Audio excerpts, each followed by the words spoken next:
आज का टॉपिक है किरचॉफ्स लॉ। किरचॉफ ने दो लॉ दिए थे। फर्स्ट लॉ है जिसको हम जानते हैं केसीएल के नाम से। KCL means Kirchhoff's current law. इस लॉ में क्या है, ये लॉ बोलता है the algebraic sum of currents at any junction is zero. अगर इसको जंक्शन रूल भी बोलते हैं। हमने करा क्या है, हमें किसी भी जंक्शन पे जो नेट करंट होगा वो जीरो होगा। अब नेट करंट कैसे निकालते हैं, हम या तो इनकमिंग को पॉजिटिव मानते हैं और या तो आउटगोइंग को पॉजिटिव मानते हैं। किसी एक को पॉजिटिव लेते हैं, सेकेंड वाले को निगेटिव लेते हैं। जैसे यहां पे देखो, मैथमेटिकली जंक्शन रूल को हम लोग लिखते हैं sigma I equals to zero. Sigma means net sum of current will be zero. यहां पे देखो, अगर मैंने I1 करंट को देखा तो ये टुवर्ड्स P है, टुवर्ड्स जंक्शन है। मैंने इसको इनकमिंग करंट्स को पॉजिटिव ले लिया, then I can write I1 incoming है, पॉजिटिव होगा।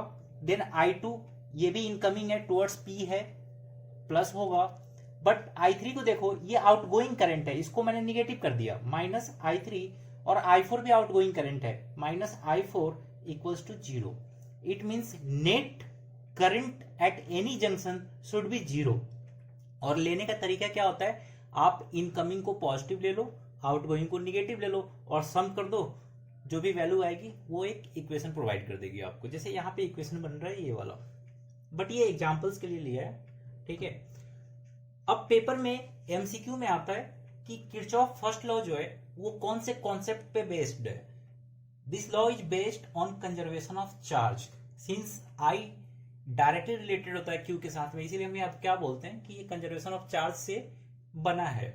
अब बात करते हैं सेकेंड लॉ ऑफ लॉ की। सेकेंड लॉ जिसको लूप रूल के नाम से जानते हैं।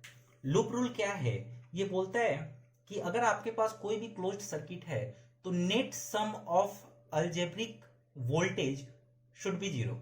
जिसको इन सेंटेंस लिखा है इन्होंने, the algebraic sum of EMFs in any loop of circuit is equal to the sum of products of current and resistance. In short, mathematically we can write sigma V equals to zero.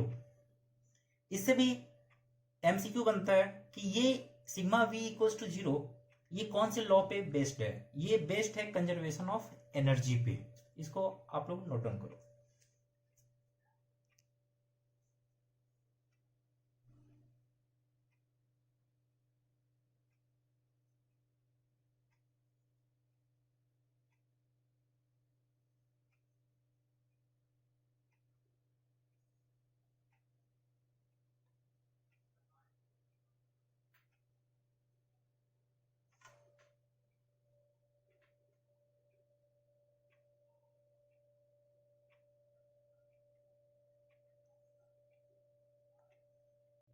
Sign convention for applying loop rule. देखो यहाँ पे Kirchhoff law से जो numerical solve होते हैं उसमें सबसे पहले हमें साइन कन्वेंशन चेक करना पड़ता है। साइन कन्वेंशन कैसे देखते हैं, ध्यान से देखना। हमारे पास टोटल 4 टाइप्स के साइन कन्वेंशन है। पहला है कि अगर आपके पास कोई सेल है, ठीक है, और सेल का ईएमएफ गिवन है ई। अगर आप ऐसे मूव करते हो, डायरेक्शन ऑफ मूवमेंट आपका निगेटिव टू पॉजिटिव है, देन पोटेंशियल जो होगा इसका प्लस ई होगा, क्योंकि आप अल्टीमेटली प्लस साइड की तरफ जा रहे हो। आप निगेटिव टू पॉजिटिव जा रहे हो तो ये प्लस ई होगा। ये किसके ऊपर डिपेंड कर रहा है, डायरेक्शन ऑफ मूवमेंट। आपका मूवमेंट निगेटिव टू पॉजिटिव है, that's why plus E. Second देखते हैं। सेकेंड में क्या है, आपको सेल गिवन है, ईएमएफ आपको पता है, डायरेक्शन ऑफ मूवमेंट आपका ऐसे है। आप देखो यहाँ पे आप पॉजिटिव टू निगेटिव जा रहे हो, अल्टीमेटली आप टुवर्ड्स निगेटिव जा रहे हो, that's why potential should be minus of E.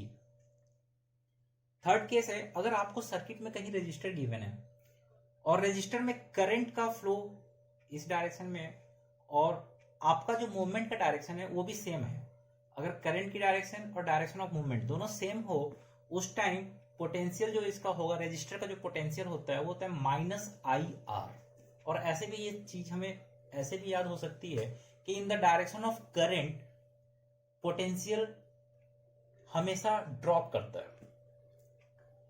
Fourth case पे आते हैं। फोर्थ में direction of movement of current rightward है, बट हमारा डायरेक्शन ऑफ मूवमेंट लेफ्टवर्ड है। तो यहाँ पे अगर ये दोनों अपोजिट हुआ तो पोटेंशियल पॉजिटिव होगा और उसकी वैल्यू होगी प्लस आई आर। इसको कॉपी करो।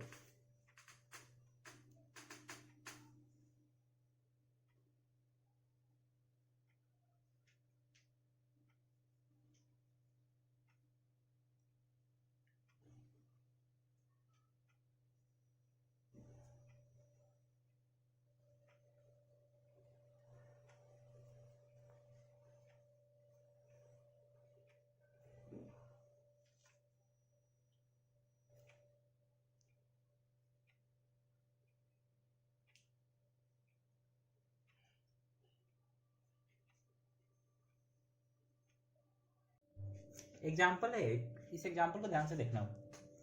इसमें जो ब्लैक लाइंस मैंने यूज कर रखी है वो प्रॉब्लम गिवन है, ठीक है।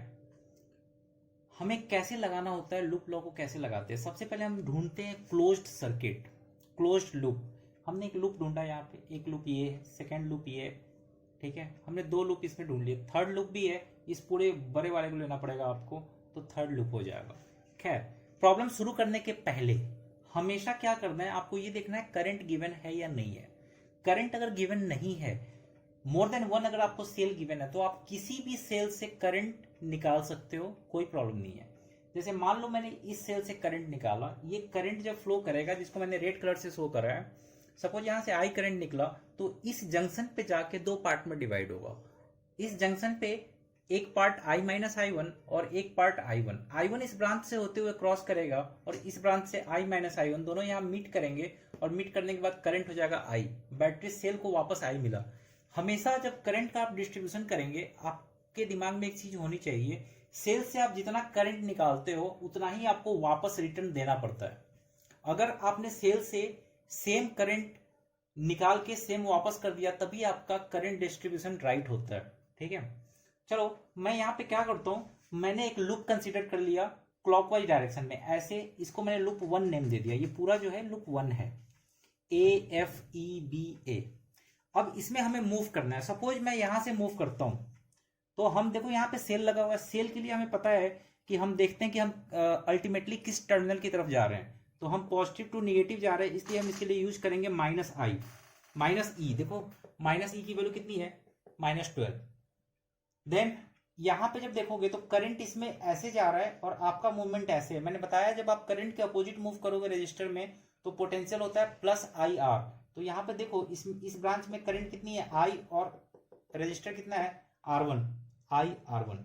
देन आप इसमें आ जाओ, इसमें कोई भी अप्लायंसेस लगा हुआ नहीं है, तो इसका कोई भी पोटेंशियल नहीं होगा। फिर आप इसमें आओगे तो इस लूप में आपके पास क्या है, देखो ये मूवमेंट है करंट का और आप ऐसे मूव कर रहे हो, फिर आप अपोजिट मूव कर रहे हो। अपोजिट मूव करने पे पोटेंशियल पॉजिटिव होता है, तो इसका पोटेंशियल क्या होगा, I इंटू आर। इस सर्किट में करंट कितना है, आई माइनस आई वन। मैंने लिखा I minus I one into R. R की वैल्यू क्या है, 4।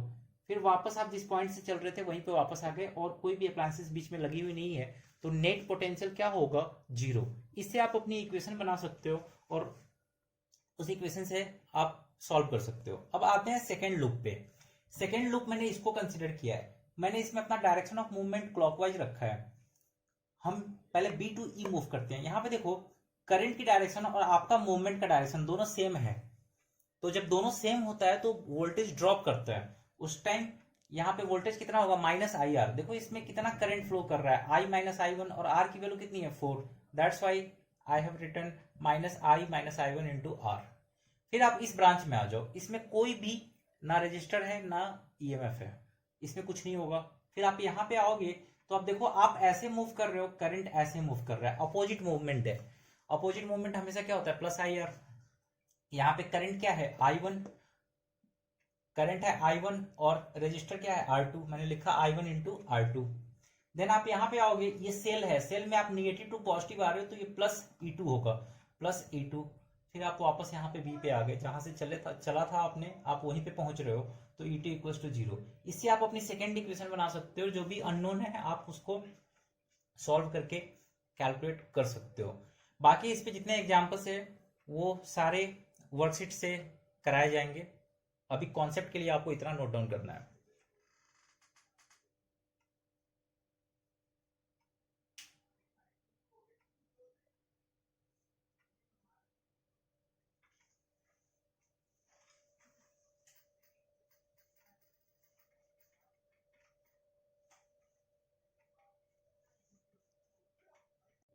Wheatstone bridge. यहाँ पे देखो व्हीटस्टोन ब्रिज का क्या पर्पस होता है। व्हीटस्टोन ब्रिज का पर्पस होता है अननोन ईएमएफ कैलकुलेट करना। बोर्ड पे देखो व्हीटस्टोन ब्रिज में 4 रजिस्टर होते हैं और इस शेप के होते हैं PQRS, ठीक है। अब होता क्या है, बीच में इन दोनों जंक्शन के बीच में गैल्वेनोमीटर लगा रखा है हमने, ठीक है। अगर कभी भी गैल्वेनोमीटर की रीडिंग अगर 0 हो गई, गैल्वेनोमीटर की रीडिंग 0 हो गई मतलब इस ब्रांच में करंट फ्लो नहीं हो रहा, तो हम बोलते हैं इसकी बैलेंस्ड कंडीशन आ गई है, ठीक है। इसका नल पॉइंट आ गया है, बैलेंस्ड सिचुएशन आ गई है। और अगर एक बार किसी भी व्हीटस्टोन ब्रिज की बैलेंस्ड सिचुएशन आ जाए तो इसका मीनिंग ये होता है कि ये जो रजिस्टर आपने लगा रखा है वो यूजलेस है, आपको इसको कट करके रिमूव करना है, हटा देना है। ये सर्किट में कोई रोल प्ले नहीं करेगा, क्योंकि हर एक सर्किट में वही इंस्ट्रूमेंट या वही अप्लायंसेस रोल प्ले करते हैं जिसके अंदर करंट फ्लो करता है। अगर इस ब्रांच में करंट नहीं है, आप कितने भी रजिस्टर लगा लो इस ब्रांच में, वो यूजलेस रहेगा, किसी काम का नहीं होगा। तो यहां पे देखो ध्यान से, जब बैलेंस सिचुएशन आएगी तो हम इस ब्रांच को कट करके हटा देंगे, हमारे पास ऐसा बनेगा व्हीटस्टोन ब्रिज। अब अगर आपसे इक्विवेलेंट कैपेसिटेंस पूछा गया तो आप इक्विवेलेंट रजिस्टर निकाल सकते हो। अगर आपसे अननोन रजिस्टर पूछा गया तो आप अननोन रजिस्टर निकाल सकते हो। बैलेंस्ड होने के लिए व्हीटस्टोन के एक कंडीशन होती है, वो कंडीशन क्या है, P और Q का रेशियो ये इक्वल होना चाहिए R और S के रेशियो के। तो यहाँ पे हम बोल सकते हैं P/Q is equal to R/S। अगर ये सिचुएशन कभी क्रिएट होती है तो हम बोलते हैं कि गैल्वेनोमीटर की रीडिंग 0 हो जाएगी, बीच में जो रजिस्टर लगा है वो यूजलेस हो जाएगा, आप उसको कट करके हटा सकते हो और उसके बाद आप अपने न्यूमेरिकल को सॉल्व कर सकते हो। ये व्हीटस्टोन ब्रिज का कॉन्सेप्ट कैपेसिटर के लिए भी वैलिड होता है। कैपेसिटर में भी आपको अगर इस टाइप के 4 कैपेसिटर दिख जाएं और बीच में करंट 0 हो तो वो कैपेसिटर यूजलेस होता है, आप उसको कट करके रिमूव कर सकते हो, उसके बाद आप अपना प्रॉब्लम सॉल्व कर सकते हो। इतना आप नोट डाउन कर लो।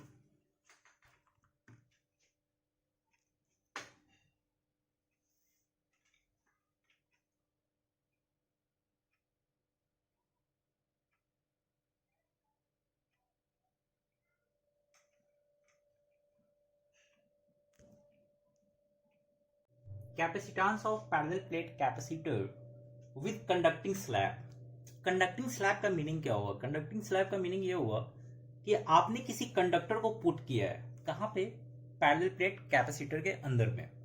ये देखो यहाँ पैरेलल प्लेट कैपेसिटर में मैंने किसी कंडक्टर को पुट किया। हमें पता है कि इस पे पॉजिटिव चार्ज है, इस पे नेगेटिव चार्ज है, तो इलेक्ट्रिक फील्ड का डायरेक्शन टुवर्ड्स नेगेटिव होगा, रेडियली आउटवर्ड होगा। अगर मैं इस कंडक्टर की बात करूं तो मैंने बताया था कि कंडक्टर में infinite number of free electrons होते हैं, so they are capable for movement.